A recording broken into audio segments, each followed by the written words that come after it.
This is a reading from the poem of the Man God by Maria Valtorta, Volume 4, Episode 444, Arrival at Capernaum, 4th of June, 1946.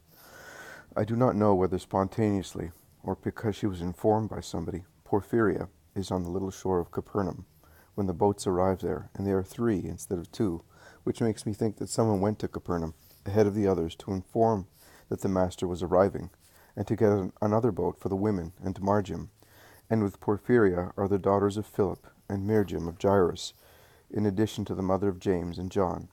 But my attention is attracted by Porphyria, who, ignoring the wavelets which beat upon the shore with merry and somewhat cheeky laps, as the lake is not yet completely calm, goes into the water up to her knees, and she leans on the boat in which Margim is, and kisses him, saying, "I will love you also on his behalf." Porphyria is referring to Margim's grandfather, who had died recently. "My dear son, I will love you on behalf of everybody," and she is deeply moved when saying so. And as soon as the boat stops and the people in it land, Porphyria embraces Margim, and she does not wish to cede to anybody the task of making the boy feel that he is deeply loved.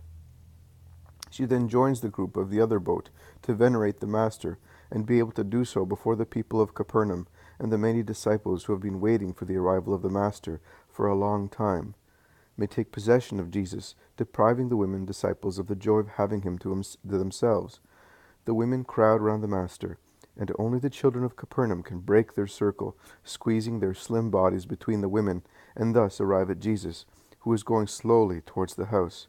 As it is early morning, there are not many people in the streets. There are mostly women going to the fountain or to the market, surrounded by their host of children, or some fishermen who are coming back taking oars and nets to the boats to prepare them to go out fishing in the evening. But there are no notables, with the exception of Jairus, who comes forward respectfully to venerate Jesus and to express his happiness, as he has heard that the Master will be staying for some weeks, going at night to the towns on the lake to speak there in the morning, coming back to Capernaum to rest during the day. And it is Jairus, on account of the respect which he inspires in his fellow citizens, who is the first to succeed in placing himself beside Jesus. And he is successful because he pushes aside his daughter with paternal authority.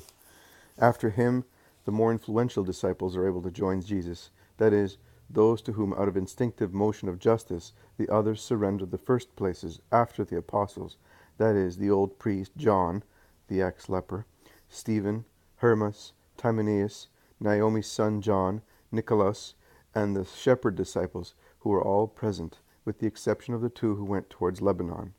Jesus takes an interest in the others. Those who are absent, he inquires after them, of their companions. Are they still fervent? Oh, very. Are they resting at home? No, they are working in their towns or in nearby villages, making new disciples. And what about Ermastius? Ermastius has gone along the coast and is going down to his own town. He is with Joseph, the disciple from Emmaus, and they want to speak of the Savior along all the coasts, and they have been joined by their 2 friends, Samuel and Abel, who want to show what the Lord can do, as one was a cripple and the other was a leper. Questions and answers, and the road is not sufficient to exhaust them. Neither can Thomas's house in Capernaum receive so many people who are now pressing around the Master, who has come back after such a long absence, and Jesus decides to go towards the country, so that he may stay with them all, without any preferences.